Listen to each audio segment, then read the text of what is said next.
തൻബീഹുൽ മുഖ്തരിൻ എന്ന കിതാബിന്റെ മൂന്നാമത്തെ സബഖ് മഹാരഥന്മാരായിരിക്കുന്ന സൂഫിയാക്കൾ ജീവിച്ച രീതി എന്തായിരുന്നു എന്നുള്ളതാണ് ഇതിലെ പ്രതിവാദി വിഷയം. നമുക്കറിയാം. അപ്പോ ആ മഹാന്മാരുടെയൊക്കെ ജീവിതങ്ങൾ എങ്ങനെയായിരുന്നു എന്ന് നമുക്ക് പരിചയപ്പെടുത്തി തരികയാണ് ഷാരാനി ഇമാം അവറുകൾ. ആ കൂട്ടത്തിൽ മഹാരഥന്മാരായിരിക്കുന്ന സഹാബാക്കളുടെയൊക്കെ മൊഴികൾ വരും. നമുക്ക് പരിശോധിക്കാം. മഹാന്മാരായിരിക്കുന്ന സഹാബാക്കൾ പ്രമുഖന്മാരിൽപ്പെട്ട ഒരാളാണ് രണ്ടാം ഖലീഫ ഉമർ ബിൻ ഖത്താബ് റളിയല്ലാഹു തആല അൻഹു. മഹാനവറുകൾ ഭരണത്തിൽ ജനങ്ങൾക്ക് ഭയങ്കര ഭയമായിരുന്നു. കാരണം സത്യമേ മഹാൻ പറയുള്ളൂ. മഹാൻ അങ്ങനെ സത്യത്തിന്റെ സ്വഭാവക്കാരനാവാൻ കാരണം എന്തുകൊണ്ടാണ്? അത് തസവുഫാണ്, മഹാന്റെ വറാണത്. നോക്കൂ, അത് പരിശോധിക്കാം. വഖദ് കാനൽ ഇമാം ഉമർ ബിൻ ഖത്താബ് റളിയല്ലാഹു അൻഹു. ഇമാം എന്ന് പറഞ്ഞാൽ ഭരണാധിപനായ നമ്മുടെ അമീറുൽ മുഅ്മിനായ ഉമർ ബിൻ ഖത്താബ് റളിയല്ലാഹു അൻഹു ആയിരുന്നു. എന്തായിരുന്നു? യുഫ്തിന്നാസ, ജനങ്ങൾക്ക് മഹാൻ ഫത്വ കൊടുക്കുന്നവരായിരുന്നു. ജനങ്ങൾ ചോദിക്കുമ്പോൾ ആ ചോദ്യങ്ങൾക്കുള്ള മറുപടി നൽകുന്നൊരു മഹാനായിരുന്നു. അത് ആ മറുപടി കൊടുക്കുന്നതോടൊപ്പം മഹാൻ പറയുമായിരുന്നു. എന്താ പറയുക? ഹാദാ ഖൗലു ഉമറ ഫഇൻകാന സ്വവാബൻ ഫമിനല്ലാഹി വഇൻകാന ഖത്അൻ ഫമിൻ ഉമറ ഇൻദഹ. നോക്കൂ, ഇത് വല്ലാത്തൊരു തത്വമാണ്.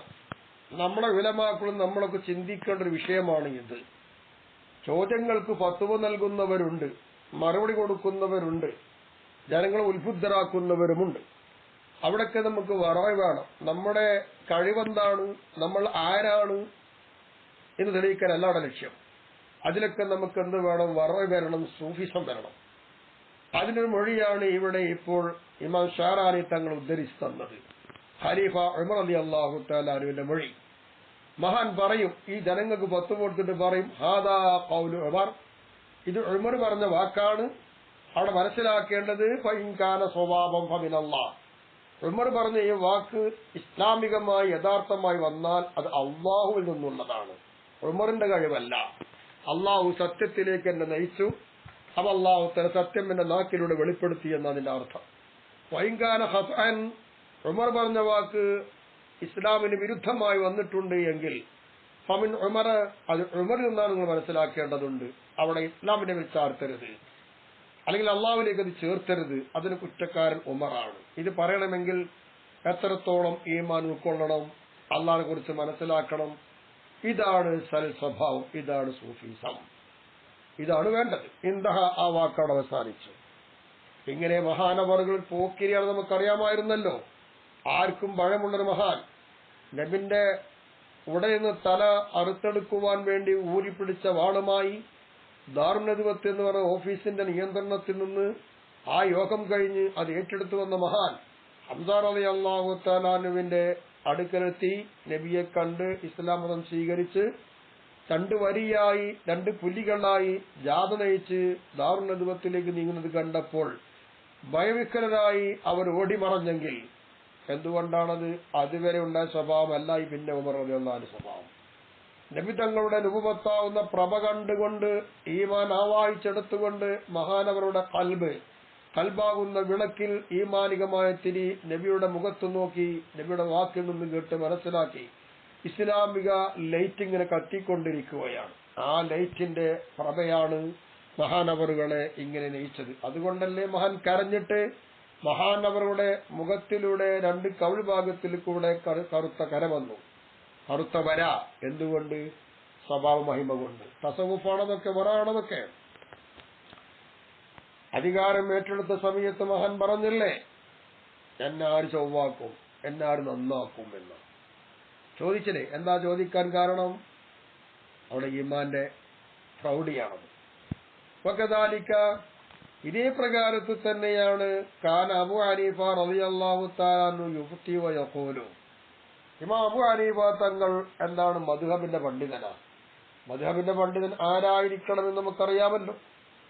അങ്ങനെ എല്ലാ ഗുണങ്ങളും മൊത്തൊരു മദ്ഹബിന്റെ പണ്ഡിതനായ ഇമാം അബൂ ഹനീഫ തങ്ങളും ഫത്വ നൽകുന്നവരും പറയുന്നവരുമായിരുന്നു. എന്താ പറയാർ? ഹാദാ അക്സറു മാ ഖദർനാ അലൈഹി ഫിൽ ഇൽമി, അറിവിന്റെ കാര്യത്തിൽ നമുക്ക് എന്ത് കഴിയും? ആ കഴിവിൽ അധികം ഇത് തന്നെയാകുന്നു. ഫമൻ വജദ ഔലഹ മിൻഹു ഫഹുവ ഔലാ ബിസ്വവാബി. ഞാൻ ഈ തന്ന മറുപടിയേക്കാൾ കൂടുതൽ ആർക്കെങ്കിലും ഇനി ഇസ്ലാമിൽ നിന്ന് അറിവിൽ നിന്ന് വളരെ വിശാലമായി ഇതിനേക്കാൾ കൂടുതൽ ആർക്കെങ്കിലും വല്ലതും കിട്ടിയാൽ എന്റെ വാക്ക് അവിടെ മാറ്റിവെച്ച് ആ വിശാലമായി കിട്ടിയ അറിവുണ്ടോ അതായിരിക്കും യഥാർത്ഥം, അതുമായി ബന്ധപ്പെടേണ്ടതാണ്. ഇതൊക്കെ വിനയം കൊണ്ടേ പറയാൻ പറ്റുള്ളൂ, അല്ല കഴിയൂല. യഖൂൽ മഹാനവറുകൾ അധികവും പറയുമായിരുന്നു. എന്താ പറയാ? ആദിഹി ഫത്വ നുഅ്മാൻ. ഇതാ ഇത് നുഅ്മാന്റെ ഫത്വയാണ്, നുഅ്മാൻ നൽകിയ ഫത്വയാണ്. ഫൈൻകാനത്ത് സ്വഭാവം ഫമിനല്ലാഹ്. ഇത് യഥാർത്ഥമായി വരികയാണ് എങ്കിൽ അത് അല്ലാഹു തആല നൽകിയ മറുപടിയാണ് നമുക്ക് കരുതാം ഞാൻ മുഖാന്തരം. വൈൻകാനത്ത് ഖത്അൻ ഫമിനൻ നുഅ്മാനി. ഇനി ഈ ഫത്വ പിഴവായിട്ട് ആർക്കെങ്കിലും മനസ്സിലായിട്ടുണ്ട് എങ്കിൽ അല്ലാഹനെ കുറ്റപ്പെടുത്തരുത്, ദീന്റെ മേൽ ചാർത്തരുത്, അത് എന്റെ തെറ്റായിട്ട് നിങ്ങൾ പരിഗണിക്കണം. അപ്പൊ എത്ര സൂക്ഷ്മതയോടുകൂടിയാണ് അവർ ഈ കാര്യമൊക്കെ പറയുന്നത്. അതാണ് ഒരു കാര്യം പറയുമ്പോൾ 4 വട്ടമല്ല 10 വട്ടം ആലോചിക്കണം എന്ന് പറയുന്നത്. ആ ആലോചന വരണമെങ്കിൽ, അങ്ങനെ ഒരു വാക്ക് ഉദ്ധരിക്കണമെങ്കിലും പറയണമെങ്കിലും നല്ല വറവ് തന്നെ വേണം.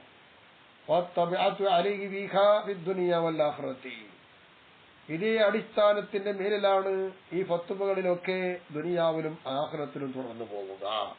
അങ്ങനെയായിരുന്നു മഹാന്മാരുടെ ജീവിതം. ഇത് നമ്മൾ അറിയേണ്ടതല്ലേ, പഠിക്കേണ്ടതല്ലേ? ഇതല്ലേ സൂഫീസം? അല്ലാതെ വേഷവിധാനമാണോ, കോലം കെട്ടലാണോ? അല്ല. ഇതെല്ലാം ഉദ്ധരിച്ച് തന്ന ശേഷം ഇമാം ഷാറാനി തങ്ങൾ പറയുന്നു, വഹാക്കഥ. ഈ 2 മഹാന്മാരെ അവിടെ എണ്ണിപ്പറഞ്ഞിട്ട് ഇനി എത്ര ഉദാഹരണം പറയാനുണ്ട്, ഇത് മതിയല്ലോ മനസ്സിലാവുന്നവർക്ക്. വഹാക്കഥ, അപ്രകാരം തന്നെ.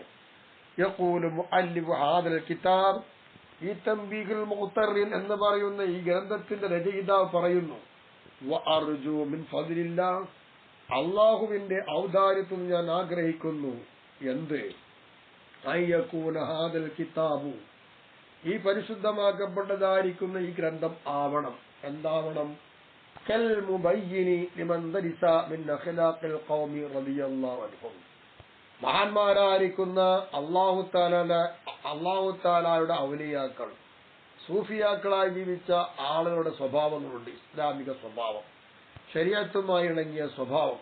ആ സ്വഭാവങ്ങളിൽ നിന്ന് തേഞ്ഞു മാഞ്ഞു പോയ എന്തൊക്കെയുണ്ടോ അതിനെ വ്യക്തമാക്കി തരുന്നത് പോലെ ആയിരിക്കണം ഈ കിതാബ്. എന്തിന്റെ ശേഷം? بعد الفترة التي حصلت بعد موت الأشياخ الذين أدركناهم في النصف الأول من القرن العاشر. 10ാം നൂറ്റാണ്ടിൽ ആദ്യത്തെ പകുതിയിൽ നമ്മൾ മനസ്സിലാക്കി എത്തിച്ചതായിരിക്കുന്ന ഒരുപാട് മഹാരഥന്മാരുണ്ട്. ആ മശായിഖന്മാരെല്ലാവരും മരിച്ചുപോയി. അവർ മരിച്ചുപോയതിന്റെ ശേഷം ഇവിടെ എന്ത് സംഭവിച്ചിട്ടുണ്ട്? ജനങ്ങൾക്കൊരു സൽസ്വഭാവികളായി മാർഗദർശികളായി വാഴാൻ പറ്റുന്ന ആളുകൾ ഇല്ലാതെയായിപ്പോയി. അങ്ങനെ ഫത്രത്ത് സംഭവിച്ചു പോയി. പ്രവാചക ശൃംഖലക്ക് ഇടയിലൊരു മുറിവ് സംഭവിച്ചതുപോലെ ഈ സ്വഭാവങ്ങൾ നന്നാക്കി തരാൻ പറ്റുന്ന ആളുകൾ ഇല്ലാതെയായിപ്പോയി. അങ്ങനെ ഉണ്ടായതായിരിക്കുന്ന ഒരു ഫത്രത്തോടെ സംഭവിച്ചു പോയിട്ടുണ്ട്. ആ ഫത്രത്തിന്റെ ശേഷമാണ് ഇങ്ങനെയുള്ള സ്വഭാവങ്ങൾ തേഞ്ഞു മാഞ്ഞു പോയത്. ആ തേഞ്ഞു മാഞ്ഞു പോയ സ്വഭാവങ്ങളെയെല്ലാം വെളിപ്പെടുത്തുന്ന പോലെയായിരിക്കണം ഈ കിതാബ്. വഖദ് അദ്റക്നാ ബിഹംദില്ലാഹി തആല നഹവ മിൻ മിഅത്തി ശൈഖിൻ, ഒരു 100 ചില്ലുവാനം ശൈഖന്മാരുമായി അള്ളാന്റെ തൗഫീഖ് കൊണ്ട് നമുക്ക് കണ്ടെത്താൻ കഴിഞ്ഞിട്ടുണ്ട്.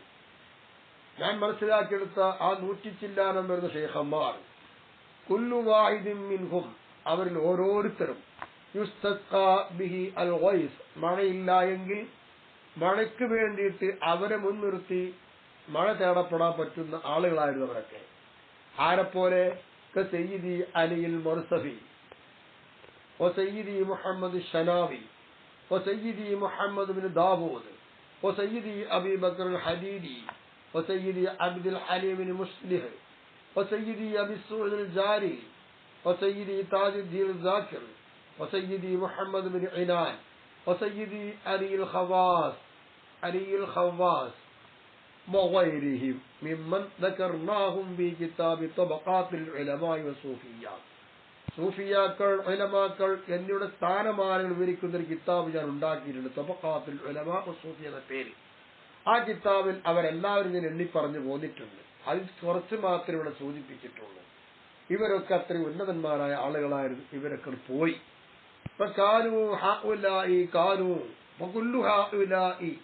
ഈ കൂട്ടക്കാരും മുഴുവനും കാനു അലാ ഖദ്രിൻ അലീം ഫി സുഹദി വൽ ഇബാദത്തി വൽ വറഅ, സൂക്ഷ്മത, ആരാധന, പ്രപഞ്ചത്യാഗം എന്നിവകളിൽ വലിയ വലിയ സ്റ്റാൻഡേർഡിന്റെ മേൽ ഉള്ളവരായിരുന്നു അവരെല്ലാവരും.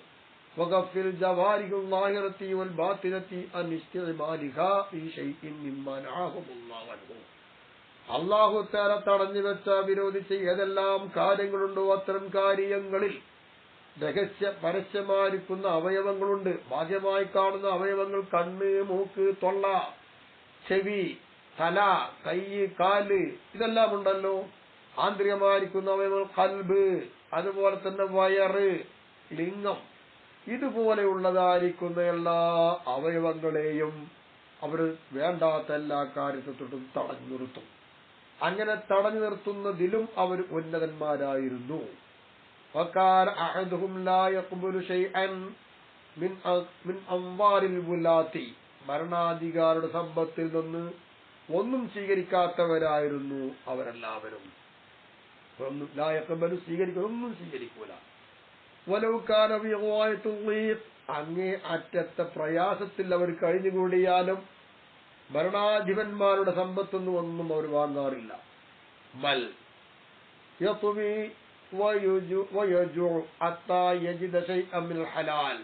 അവരെങ്ങനെ നിൽക്കുക? വയറുകൾ അവർ ചുരുട്ടി വെക്കും, ഒന്നും നൽകില്ല. വിശന്ന് വലയും. ഏതുവരെ ചോദിച്ചാൽ ഹലാലായ മാർഗത്തിൽ വല്ലതും അവർക്ക് കിട്ടുന്നത് വരെ ഈ നില തുടരും. അങ്ങനെ ജീവിച്ച മഹാന്മാരാണവർ. വലം യകുൻ അഹദുൻ മിൻഹും യുആനി റുകൂബൽ ഖൈൽ, കുതിരസഞ്ചാരത്തിന്റെ പുറത്ത് സഞ്ചരിക്കുവാനുള്ള കാര്യം അവരിൽ നിന്ന് ഒരാളും നേരിടാറില്ല, അവർ കണ്ടെത്താറില്ല, അങ്ങനെ മാർഗം സ്വീകരിക്കാറില്ല. മലാബിസുൽ ഫാഖിറ, വളരെ പ്രൗഢിയും അന്തസ്സും കാണുന്ന രൂപത്തിലുള്ള വസ്ത്രങ്ങളൊന്നും അവർ എടുക്കാറില്ല. അന്നത്തെ കാലത്ത് മുന്തിയവാനും കുതിരയല്ലേ, ഇന്ന് കാറ്, ഫ്ലൈറ്റ് ഒക്കെ പോലെ മുന്തിയ വാഹനമാണ് കുതിര. ആ മുന്തിയ വാഹനം സഞ്ചരിക്കണമെന്ന് അവർ ശ്രദ്ധിക്കുന്നില്ല.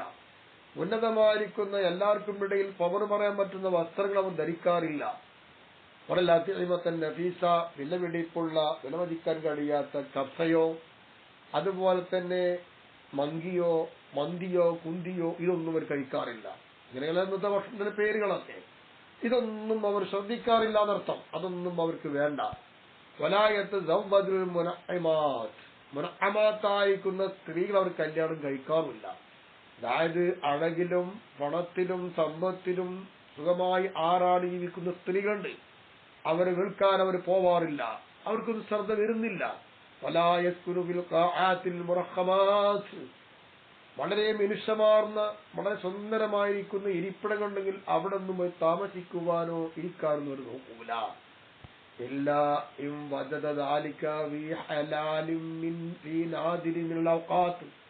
സമയങ്ങളിൽ, അപൂർവ സമയങ്ങളിൽ ഹലാലിൽ നിന്നും വല്ലതും കിട്ടിയെങ്കിൽ മാത്രമല്ലാതെ ഒന്നും ശ്രദ്ധിക്കില്ല.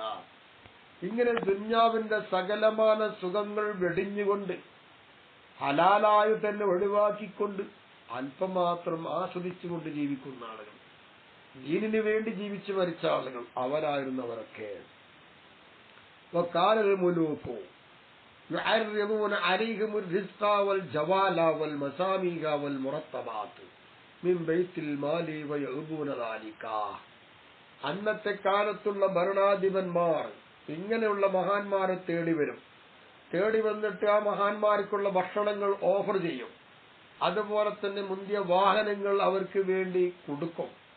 വസ്ത്രങ്ങൾ, അതുപോലെ ബൈത്തുൽ മാലിൽ നിന്ന് അവർക്ക് കഴിയാനുള്ള സമ്പത്തുകൾ, അവർക്കുള്ള ശമ്പളങ്ങൾ, വേതനങ്ങൾ, ഇതൊക്കെ കൊടുക്കാൻ വേണ്ടി തയ്യാറെടുക്കും രാജാക്കന്മാർ.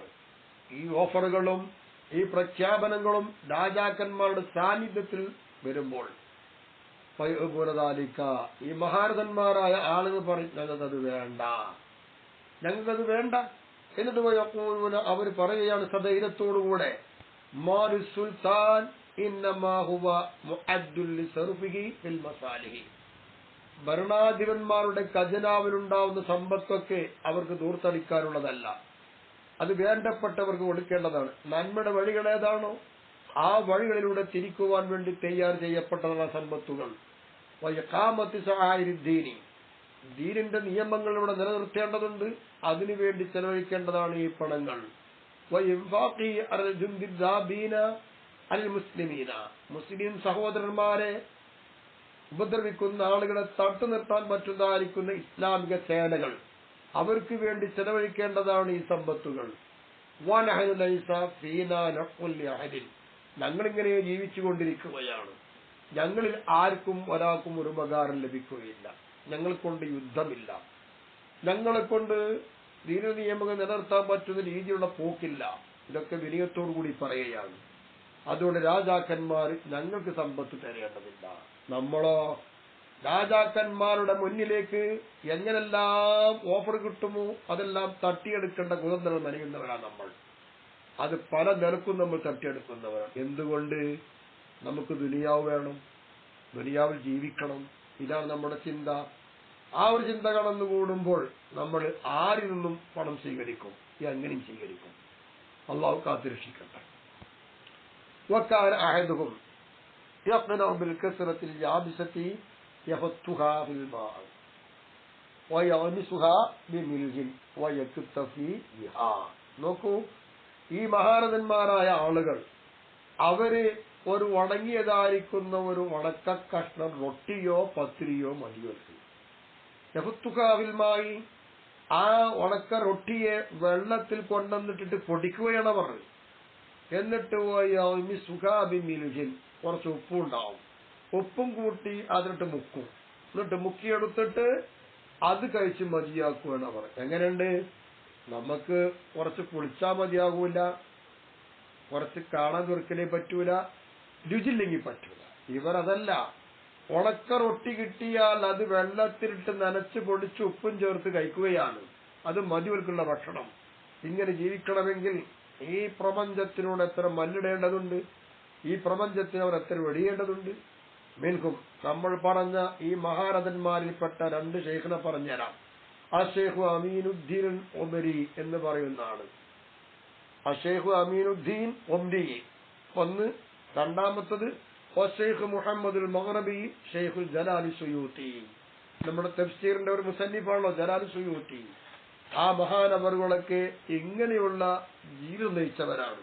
അതുകൊണ്ടാണ് അവരിലൂടെ ഇന്നും ലോകം അവരെ വാഴ്ത്തപ്പെടുന്നതും അവരുടെ ഗ്രന്ഥങ്ങൾ ഇന്ന് പാരായണം നടത്തുന്നതും ആ പ്രഭ വീശുന്നതും. എന്തുകൊണ്ടാണ്? അവര് ദുനിയാവുന്ന ഇരുളിൽ നിന്നുകൊണ്ട് ഈമാനാകുന്ന പ്രഭയെ ആവാഹിച്ചെടുത്തുകൊണ്ട് അതിന് വേണ്ട ജയ്ത്തെണ്ണ ഒരുക്കി അവർ ജീവിച്ചു. അപ്പൊ ജയ്ത്തെണ്ണയാകുന്ന വിശ്വാസം ശക്തിയാക്കിയിട്ട് അതിനാൽ തിളങ്ങിക്കൊണ്ടിരിക്കുന്ന ഇൽമിന്റെ പ്രഭ മാത്രമാണ് അവർ കരഗതമാക്കിയത്. ഈ ഇരുട്ടാകുന്ന ദുനിയാവിൽ നിന്ന് അവർ ഈ ഇരുട്ടിനെ മാറ്റി അവരെന്താക്കിയെന്നറിയാമോ? ഇവിടെ പ്രഭയേകി. ആ പ്രഭയാണ് ഏകാനുള്ള കാരണം ഇത്തരം ത്യാഗം ചെയ്തതുകൊണ്ടാണ്. നോക്കൂ, ഒരു കഥ. സുൽത്താനു കാബിതാബി എന്ന് പറയുന്ന കായിത്തബായി, കാബിതാബി അല്ല കായിത്തബായി മറത്ത്. ഒരിക്കൽ സുൽത്താൻ കായിത്തബായി എന്ന് പറയുന്ന ആള് മഹാനായ ജലാൽ സുയൂത്തിൻ തങ്ങളടുത്ത് വരികയുണ്ടായി. വന്നപ്പോ കാണുന്ന രംഗെന്താ? ഓവയഹുക്കുലു റഹീഫൻ യാബിസൻ. ഒരു ഉണങ്ങിയതായിരിക്കുന്ന ഒരു പത്തിരി മഹാൻ ഭക്ഷിച്ചുകൊണ്ടേയിരിക്കുകയാണ്. ബല്ലഗുഫിൽമായി ആ ഉണങ്ങിയ പത്തിരിയെ വായിലിട്ടിടും കീപ്പൊട്ട് പോവാൻ വേണ്ടിയിട്ട് അതിനെന്ത് ചെയ്യുന്നറിയാമോ? വെള്ളത്തിലിട്ട് മുക്കുന്നു. വെള്ളത്തിലിട്ട് നനച്ചത് ഇങ്ങനെ തിന്നുകയാണ്. ഇത് കണ്ടു കായിത്തബായി ആയിരിക്കുന്ന രാജാവ്. അൽഫ ദീനാരിൻ. അപ്പൊ രാജാവിന്റെ പോക്കറ്റിൽ പണമുണ്ട്. രാജാവല്ലേ, അദ്ദേഹം 1000 സ്വർണ്ണ നാണയം മഹാനായ ജലാലുദ്ദീൻ സുയൂത്തി തങ്ങൾക്ക് വെളിവാ പിടിച്ചോന്ന് പറഞ്ഞു. അതപ്പാടെ മഹാൻ അവർ പറഞ്ഞത് എനിക്ക് വേണ്ട എന്ന് പറഞ്ഞു. എനിക്ക് അതിൽ യാതൊരു ആവശ്യമല്ല, നിങ്ങൾ തന്നെ അത് എടുത്തോളൂ, എനിക്കത് വേണ്ട. എന്നിട്ട് അൻസദ സുൽത്താൻ. ഇത് കണ്ടപ്പോൾ, കാരണം രാജാവ് പരീക്ഷിക്കുമല്ലോ, നല്ലവരാര് നല്ല പണ്ഡിതനാരെന്നൊക്കെ മനസ്സിലാക്കും. അങ്ങനെ ഈ രാജാവിന്റെ ഈ പരീക്ഷണത്തിൽ രാജാവ് തോറ്റു. മഹാനായ ജലാലുദ്ദീൻ സുയൂത്തി തങ്ങൾ വിജയിച്ചു. അപ്പൊ രാജാവ് പാട്ട് പാടിയപ്പോലു വിദ്യാഭ്യാസമുള്ളവരാവണ രാജാക്കന്മാരൊക്കെ. അപ്പൊ ആ രാജാവ് ഒരു പാട്ട് പാടുകയാണെന്ത്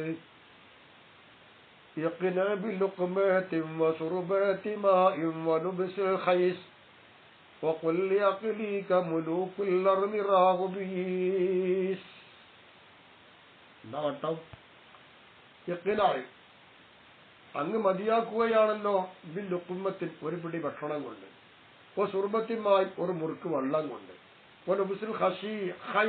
ഉരമുള്ള വസ്ത്രം ധരിക്കുന്നു, നല്ലതായി ധരിക്കുന്നില്ലല്ലോ. മുക്കുല്ലി അഫരിക്ക, എന്നാൽ നിങ്ങൾ അങ്ങയുടെ ബുദ്ധിയോട് പറയണം, മുലൂക്കില്ലറുണ്ട് രാജാക്കന്മാരൊക്കെ, ഭൂമിയുടെ രാജാക്കന്മാർ, റാഹു ബിയഷ്, അവരൊക്കെ നല്ല സുഖമായ ജീവിതം നയിച്ചുകൊണ്ടിരിക്കുന്നു എന്ന് നിങ്ങൾ പറയണം എന്ന് പാടി. ഇത് പാടിക്കഴിഞ്ഞപ്പോൾ സുൽത്താൻ ആ ഭരണാധിപന് ഉത്ബോധമുണ്ടായി, കരച്ചിലും അനുഭവപ്പെടുകയുണ്ടായി. അൽഫ ദീനാർ, ഈ 1000 ദീനാർ ആ സുൽത്താൻ വഹിച്ചുപോയി.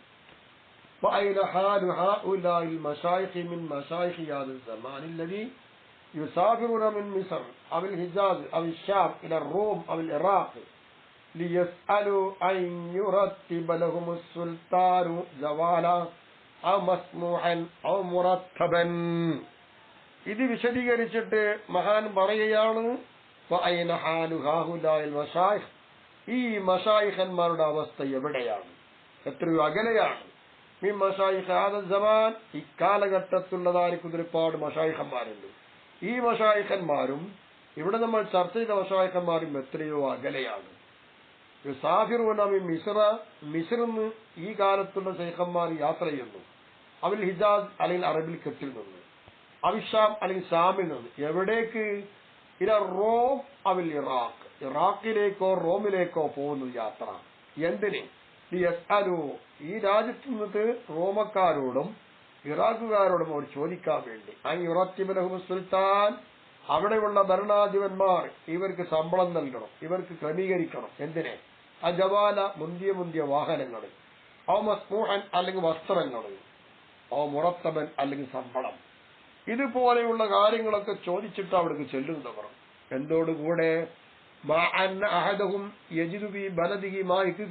ഇവർക്കൊക്കെ അവരുടെ നാട്, ഒന്ന് മിസ്ർ, ഒന്ന് ഹിജാസ് ഷാം, ഇവരുടെ നാട്ടിൽ തന്നെ അവർക്ക് മതിയാകോളം ധാരാളം ഉണ്ടായിരിക്കെ ഇതിൽ കൂടുതലായി അന്വേഷിച്ചു പോവുകയാണ്. ഇവരൊക്കെ ഷെയ്ഖന്മാരാണ്. വക്കാലൽ ഔലാബിഹിം, അപ്പോൾ ഇവരെ കൊണ്ട് ഏറ്റവും ബന്ധമായത്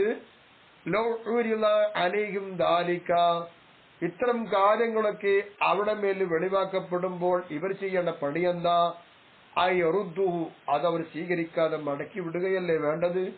വല്ലായുസാഹിമൂജുന്ദ സുൽത്താനി, ഭരണാധിപന്മാരുടെ സേനയോട് ഇവർ തർക്കിക്കാതെയും തിക്കും തിരക്കും ഇല്ലാതിരിക്കുകയാണ് വേണ്ടത്. എന്ത് വിഷയത്തിൽ?